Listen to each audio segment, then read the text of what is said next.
Hi, this is Brad Constantine, and this is a podcast recording of the Old Testament. Although this is not an official recording of the Church of Jesus Christ of Latter-day Saints, every effort's been made to be as doctrinally accurate as possible. I'll be using for the text the Joseph Smith translation of the Old Testament, along with many commentaries from general authorities of the Church, BYU professors, Bible scholars, and others. This format will be very detailed, and so if you want a deep analysis of the Old Testament, you come to the right place. Thanks for your attendance. Hi there, and welcome back to this Old Testament podcast. Today's episode is going to be Esther chapter 8. So Haman has been killed. He's been executed on the gallows that he himself built, and Esther has been able to save her people. Now, there's a problem here that because the king wrote down the law, that they can't countermand the law, so we're going to see what happens here. This will be interesting. On that day, the king Ahasuerus give the house of Haman the Jews' enemy unto Esther the queen, and Mordecai came before the king, for Esther had told what he was unto her. And the king took off his ring, which he had taken from Haman, and gave it unto Mordecai, and Esther set Mordecai over the house of Haman. And Esther spake yet again before the king, and fell down at his feet, and besought him with tears to put away the mischief of Haman the Agagite, and his device that he had devised against the Jews. Then the king held out the golden scepter toward Esther, so Esther arose and stood before the king, and said, If it please the king, and if I have found favor in his sight, and the thing seem right before the king, and I be pleasing in his eyes, let it be written to reverse the letters devised by Haman the son of Hammedatha the Agagite, which he wrote to destroy the Jews which are in all the king's provinces.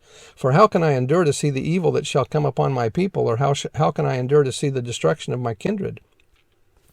Then the king Ahasuerus said unto Esther the queen and to Mordecai the Jew, Behold, I have given Esther the house of Haman, and him they have hanged upon the gallows, because he laid his hand upon the Jews. Write ye also for the Jews, as it liketh you, in the king's name, and seal it with the king's ring. For the writing which is written in the king's name, and sealed with the king's ring, may no man reverse. The edict to kill all the Jews could not be rescinded, so the king allows the law to include that the Jews will be able to defend themselves.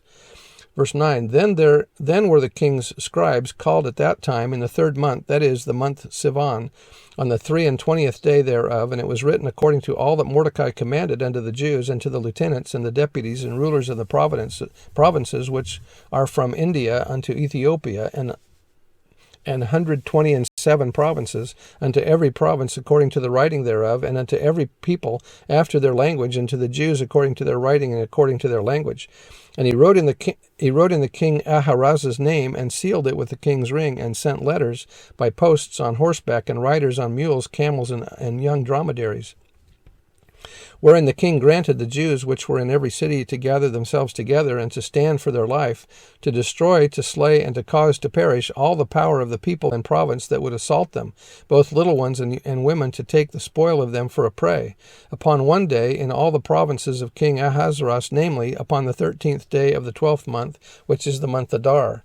The copy of the writing for a commandment to be given in every province was published unto all people, and that the Jews should be ready against that day, to avenge themselves on their enemies. So the posts that rode upon mules and camels went out, being hastened and pressed on by the king's commandment, and the decree was given at Shushan the palace. And Mordecai went out from the presence of the king in royal apparel of blue and white, and with a great crown of gold, and with a garment of fine linen and purple, and the city of Shushan rejoiced and was glad. The Jews had light and gladness and joy and honor, and in every province and in every city, whithersoever the king's commandment and his decree came, the Jews had joy and gladness, a feast and a good day. And many of the people of the land became Jews, for the fear of the Jews fell upon them. Many are converted because of the rising power of the Jews. That's a good reason, right? Character is measured when one faces the ultimate challenges of one's devotion and loyalty to divine purposes. Sooner or later, life brings to all of us the occasion of being weighed in the balances. It is then that valor is assessed and the depth of one's commitment to God evaluated. Okay, so that's the end of the chapter. We'll see what happens next time. See you later. Bye.